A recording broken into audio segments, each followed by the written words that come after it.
Hello everyone. Today I am exploring the chapter transportation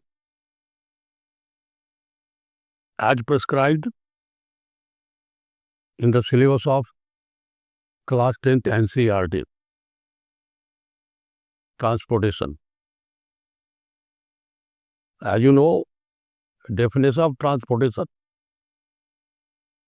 transfer of substances from its absorbing place or the synthesizing place to different parts of the body. In the living, it's called transportation.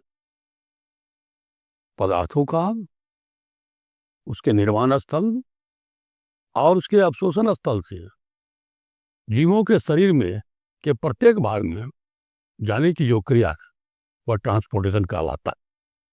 और जैसा कि हम सभी जानते हैं कि transportation जो है यह एनिमल में और प्लांट दोनों में होता है, क्योंकि both animal and plants are living. तो दोनों में क्या है, यह ट्रांसपोर्टेशन की क्रिया होती है, परिवहन की क्रिया। जैसा कि हम जानते हैं कि जो एक्वेटिक प्लांट है उसमें वेल डेवलप्ड ट्रांसपोर्टेशन सिस्टम नहीं है, और जो क्या है क्या कहते हैं, जो धरती पर है ना सटा हुआ धरती से, यानी उसका फोटोसिंथेटिक ऑर्गन, और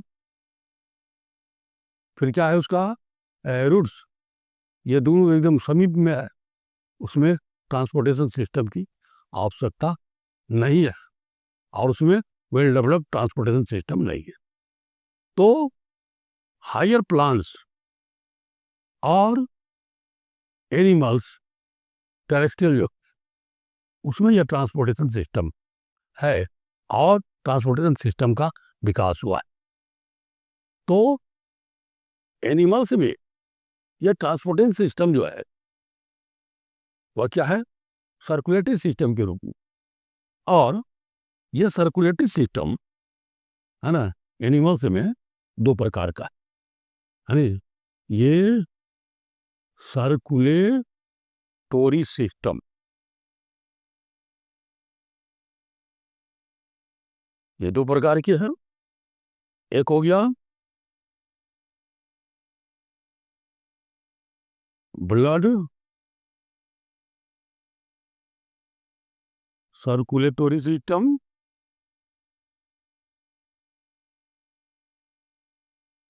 और दूसरा है वह है लिम्फेटिक सिस्टम।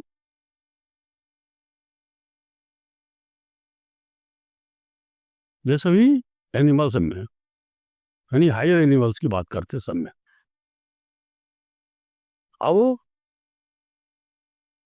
जो ये ट्रांसपोर्टेशन सिस्टम है एनिमल्स में, वह सर्कुलेटरी सिस्टम के द्वारा संपन्न होता है। और यह सर्कुलेटरी सिस्टम यानी परिसंचरण तंत्र, यह सो कहते हैं परिसंचरण तंत्र। तो ये दो तरह का हो गया, एक हुआ ब्लड सर्कुलेटरी सिस्टम और दूसरा हुआ लिम्फेटिक सिस्टम। तो ब्लड सर्कुलेटरी सिस्टम को आज हम डील करने जा रहे हैं। तो ब्लड सर्कुलेटरी सिस्टम का मतलब क्या हुआ, हिंदी में रक्त परिसंचरण तंत्र, रक्त परिसंचरण तंत्र। तो ब्लड सर्कुलेटरी सिस्टम, रक्त परिसंचरण तंत्र के तीन कंपोनेंट, क्या तीन को कंपोनेंट है इसका ब्लड सर्कुलेटरी सिस्टम का? तो पहला है ब्लड, दूसरा ब्लड वेसल्स, और तीसरा है हार्ट। ये तीन कंपोनेंट, और इस तीन कंपोनेंट के पढ़ने के बाद हमारा ब्लड सर्कुलेटरी सिस्टम संपन्न हो जाएगा। तो सबसे पहले हम क्या करते हैं, ये जो circulatory system, blood circulatory system के तीन कंपोनेंट है। पहला ब्लड है, इसके बारे में जानकारी प्राप्त करें, है ना। ब्लड के बारे में हम सभी ब्लड को जानते, कहीं कहीं कट फट जाता है तो क्या होता है, ब्लड बाहर आ जाता है। तो ब्लड क्या, ब्लड एक, क्या है ये, ब्लड ये red coloured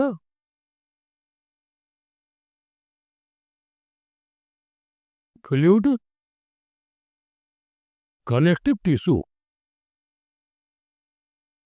fluid connective tissue that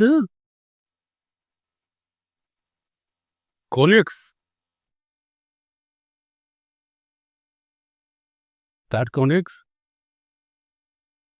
every part of the body, every part of the body, and every part of the body, and it plays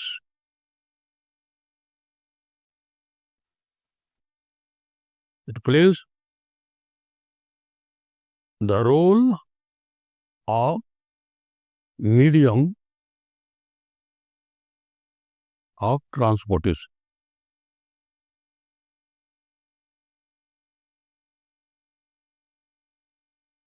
तो हम समझ गए, हम क्या है ब्लड, या red coloured fluid connective tissue है, या लिक्विड कनेक्टिव टिश्यू है ना। कनेक्टिव टिश्यू का मतलब हुआ संयोजी ऊतक, और ये तरल रूप में है। संयोजी ऊतक आप पढ़े होंगे क्लास 9th में। संयोजी ऊतक क्या होता है, जो शरीर के विभिन्न भागों को जोड़ता है, उसको संयोजी ऊतक कहते हैं, कनेक्टिव टिश्यू कहते हैं।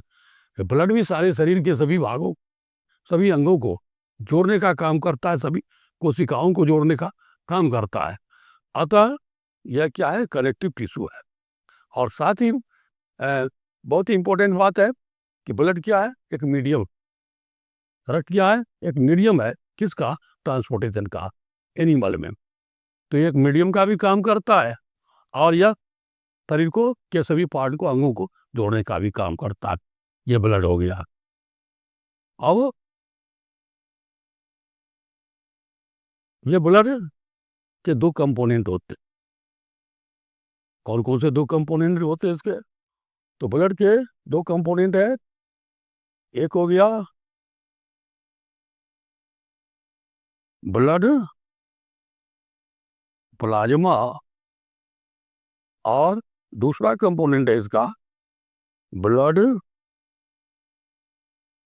कॉर्पोसल्स और सेल्स। ब्लड कॉर्पोसल्स और सेल, ये दूसरा कंपोनेंट हो गया। एक हुआ ब्लड प्लाज्मा और दूसरा ब्लड कॉर्पोसल्स। तो अब देखेंगे ब्लड प्लाज्मा क्या है ना, और फिर ब्लड कॉर्पोसल्स क्या है, इस दोनों पर हमें फोकस करना है। तो देखें यहाँ पर blood plasma,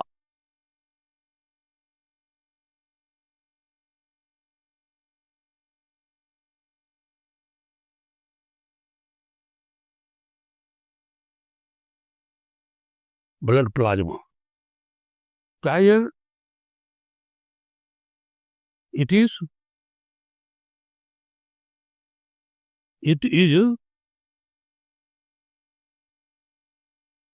the liquid part of the blood।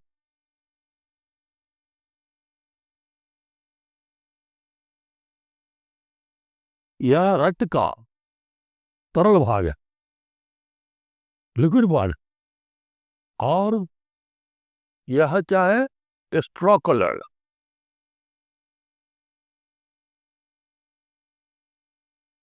Colored. It is a liquid part of the blood and it is extra colored. And extra colored.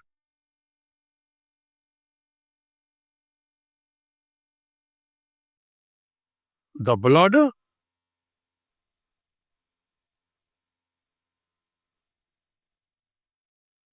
corpuscles. Blood corpuscles float. Float in it. जितने भी blood कॉर्पस्कल्स है वो सभी इसमें float करते हैं। और यह ब्लड प्लाज्मा ये क्या है? It is the 55% of the total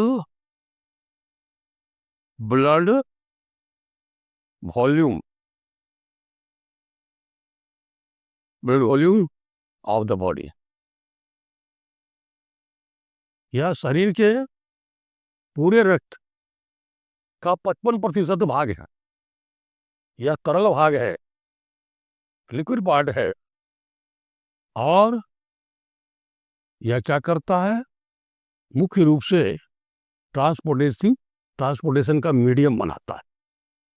और यह अपने साथ सभी पदार्थों को, जैसे है डाइजेस्टेड फूड है, हार्मोन्स है, वेस्ट मटेरियल है और अन्य आयंस है, इनऑर्गेनिक सब्सटेंसेस है, ऑर्गेनिक सब्सटेंसेस है, इस सारे है ना पदार्थों का ये क्या करता है? ट्रांसपोर्टेशन करता है। इसलिए क्या है? Cheap transporting medium. Transporting medium. और जो होता है यह उन सारी चीजों को ये कंटेन करता है। क्या है? यह डाइजेस्टेड फूड हो गया, हार्मोन्स हो गया, वेस्ट मटेरियल है ना, आयंस है और इनऑर्गेनिक और ऑर्गेनिक सब्सटेंसेस सारे पदार्थों को यह क्या करता है? ट्रांसपोर्ट करता है। एक स्थान से दूसरे स्थान ले जाने का काम करता है ब्लड प्लाज्मा। इसलिए यह बहुत ही इंपॉर्टेंट कंपोनेंट है ब्लड का। तो इस तरह से आपने ब्लड प्लाज्मा के बारे में जाना। अब देखेंगे ब्लड कॉर्पस्कल। अब है ब्लड कॉर्पस्कल्स और सेल्स। और दूसरा जो कंपोनेंट है ब्लड का भाग है वह क्या है? ब्लड कॉर्पस्कल्स है और सेल्स है। इसको कॉर्पस्कल्स कहेंगे या सेल्स कहेंगे। हिंदी में इसको कहते हैं रक्त कणिकाएं या रक्त कोशिकाएं कहते हैं। तो यह ब्लड कॉर्पस्कल्स क्या? तो कहता है ये ब्लड कॉर्पस्कल्स है ना, these are the solid, these are the solid part of the blood। यह रक्त का सॉलिड पार्ट। और इट इज ऑफ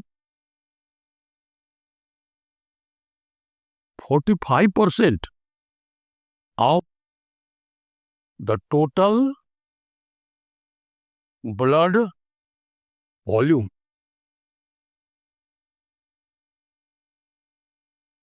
पूरे रक्त का यह 45%। ब्लड प्लाज्मा 55% था और ये क्या है? 45%। और ये क्या है? सॉलिड पार्ट या ठोस भाग, ब्लड सेल्स। और आप कभी कभी डॉक्टर्स का जो ये जांच वाला रहता है उसको भी आप देखते हैं, उसमें भी है ना, WBC का टोटल काउंट रहता है ब्लड, है ना, टोटल CBC कहा जाता है कंप्लीट ब्लड काउंट। तो उसमें ब्लड के जितने कंपोनेंट्स हैं वो भी दिया रहता है। आप अपने एक्सपीरियंस में बात को कभी लाएंगे देखेंगे। तो क्या है ब्लड कॉर्पस्कल्स, ये 3 प्रकार का है ना, blood corpuscles are also of 3 type. ये ब्लड कॉर्पस्कल्स जो है यह भी 3 तरह का हो गया। पहला क्या है, नंबर 1 रेड ब्लड सेल्स, संक्षेप में इसको कहते हैं RBC। दूसरा है व्हाइट ब्लड सेल्स, ये हो गया WBC। और तीसरा है ब्लड प्लेटलेट्स, ब्लड प्लेटलेट। चलिए, तो ये 3 कंपोनेंट हो गया किसका, ब्लड कॉर्पस्कल्स का। कौन कौन, रेड ब्लड सेल्स, लाल रक्त कणिका या रेड ब्लड कॉर्पस्कल्स। दूसरा हो गया व्हाइट ब्लड कॉर्पस्कल्स। और तीसरा है ब्लड प्लेटलेट्स, है ना, रक्त बिंबाणु। ये हो गया श्वेत रक्त कण या श्वेत रक्त कोशिका, ये हुआ लाल रक्त कोशिका या लाल रक्त कण, कॉर्पस्कल्स। चलिए, इस बात को समझ गए आप। अब तीनों को एक एक करके देखेंगे। तो पहला हम देखते हैं कि रेड ब्लड सेल्स।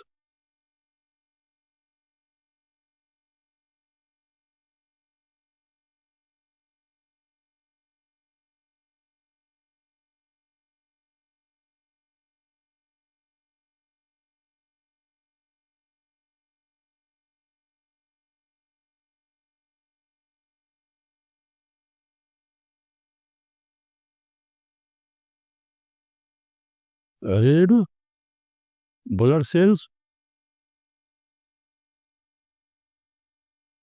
RBC,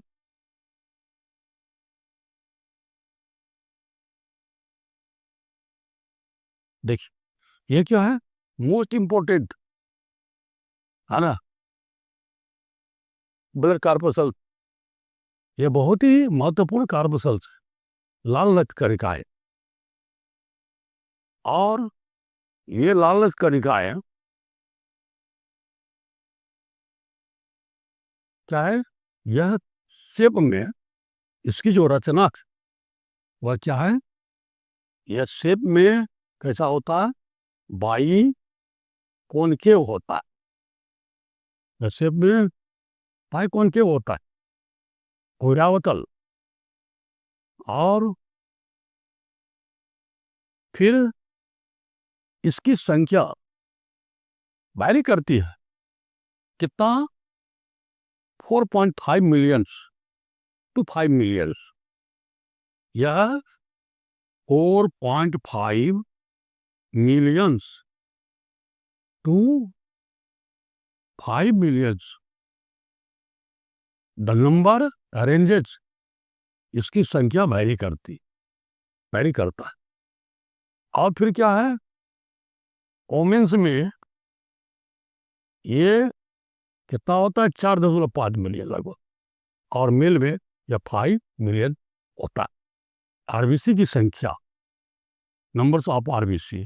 और इस RBC का, लाल रक्त कण का जो निर्माण है वह कहाँ होता है, वह होता है बोन मैरो में।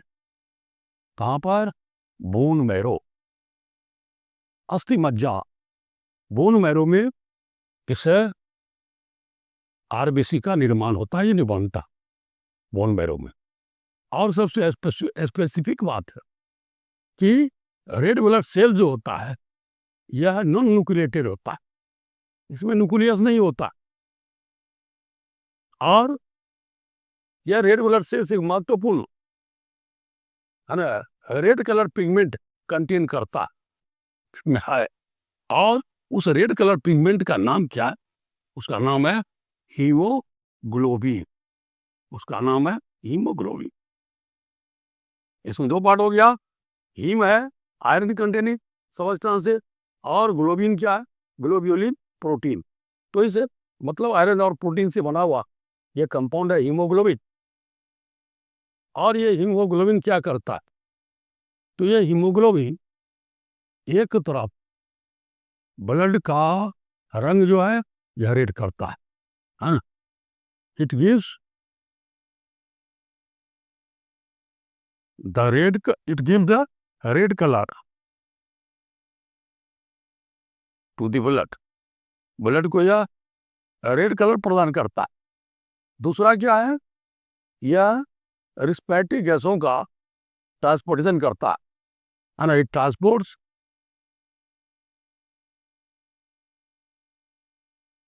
Transport the respiratory gases. ये रिस्पिरेटरी गैसेस क्या हो गया, रिस्पिरेटरी गैसेस तो यह है O2 और CO2। O2 और CO2 का यह क्या करता है, ट्रांसपोर्टेशन करता है। यह हीमोग्लोबिन, किस हीमोग्लोबिन वो आप समझ गए, ये क्या है, रेड कलर, ये पिगमेंट, इसको रिस्पिरेटरी पिगमेंट भी कहते हैं। और ये क्या करता है, ऑक्सीजन और कार्बन डाइऑक्साइड का ये ट्रांसपोर्टेशन करता है। और ये बहुत ही आवश्यक है ना, चाहे शरीर के लिए हीमोग्लोबिन है। अब ये हीमोग्लोबिन का जो लाइफ स्पान है ना, लाइफ स्पान हीमोग्लोबिन का वह क्या है, 120 दिन का है, 120 डेज। ये 120 दिन के बाद स्वयं है ना नष्ट हो जाता है, डेड कर जाता है, और फिर नया जो है मतलब ये आरबीसी बनते। तो इस तरह से हमने देखा आरबीसी को, रेड ब्लड सेल्स को, और इसको समझा बारीकी से। अब हम देख रहे हैं श्वेत रक्त कण, हाँ रेड ब्लड सेल्स को एरिथ्रोसाइट भी कहते हैं, रेड ब्लड सेल्स को एरिथ्रोसाइट भी कहते हैं। तो इतनी बात जो है आप रेड ब्लड सेल्स के साथ आप समझ गए। अब देखेंगे हम श्वेत रक्त कण और श्वेत रक्त कणिकाओं।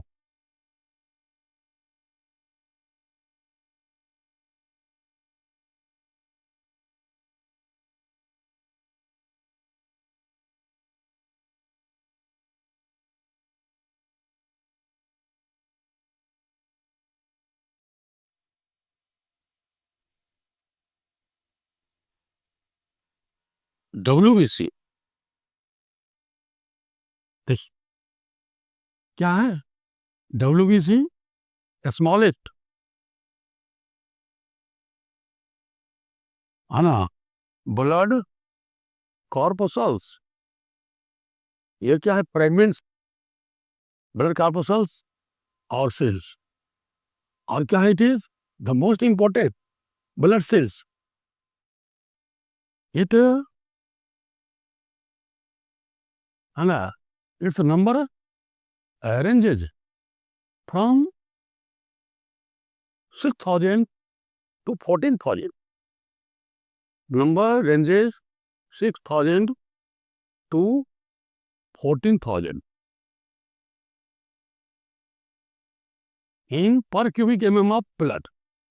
ये लेकिन कहीं कहीं वैरी भी करता, लेकिन एक अप्रोक्सीमेट है ना, number ranges from 6,000 to 14,000, 6,000 to 14,000 in per cubic mm of blood में ये इतना होता है।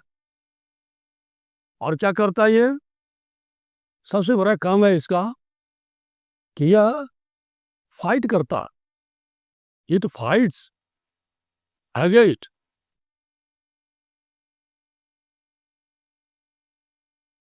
It fight against the infection, infection से लड़ता है, इन्फेक्शन को कम करता है, यानी माइक्रोब जो है जिसके द्वारा इन्फेक्शन होते उसे यह मार देता है, भक्षण करता है उसका। ये इसका एक्शन जो है वह फेगोसाइट्स काम करता है, ये भक्षण कर लेता है ना माइक्रोब्स को, और शरीर को रोगों से बचाता है, बहुत बड़ा काम। और साथ ही ये क्या करता है, इंक्रीजेस द एंटीबॉडी, यह शरीर में एंटीबॉडी बढ़ाता है। एंटीबॉडी क्या हो गया, रोग से लड़ने की क्षमता, एंटीबॉडी बढ़ाता है। इसलिए क्या है, डब्ल्यूबीसी को क्या कहते हैं, डब्ल्यूबीसी को इस नेचर के कारण एंटीबॉडी बढ़ा करके और हमारे शरीर को रोग से बचाता है, इसलिए इसको कहा गया सोल्जर्स ऑफ द बॉडी।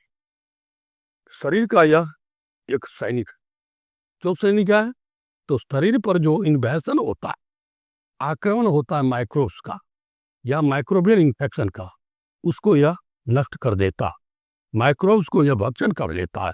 इसका फेगोसाइटिक एक्शन है, इसलिए यह क्या है, सोल्जर्स ऑफ द बॉडी का वास्ता। तो इस तरह से हम डब्ल्यूबीसी को देख लिया और इसके बारे में समझ लिया। अब देखते हैं ब्लड प्लेटलेट्स को।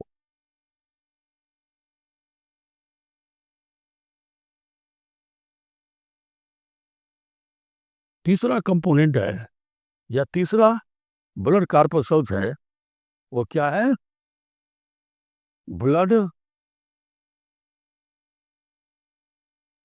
प्लेटलेट्स। हिंदी में इसको कहते हैं रक्त बिंबन, है ना, ये छोटा छोटा होता। और ब्लड प्लेटलेट्स की जो संख्या वो वैरी करता है 1,50,000 से 3,50,000 के बीच पर क्यूबिक एमएम ऑफ ब्लड में ये होता है। और ब्लड प्लेटलेट्स, हाँ, इसको थ्रोम्बोसाइट भी कहते हैं। और यह महत्वपूर्ण है, काफी महत्वपूर्ण ब्लड कार्पस्कल्स है, क्योंकि यह क्या करता है, ब्लड कोगुलेशन करता है, ब्लड कोगुलेशन और क्लॉटिंग या रक्त का थक्का बनाता है और ब्लड क्लॉटिंग का काम करता है।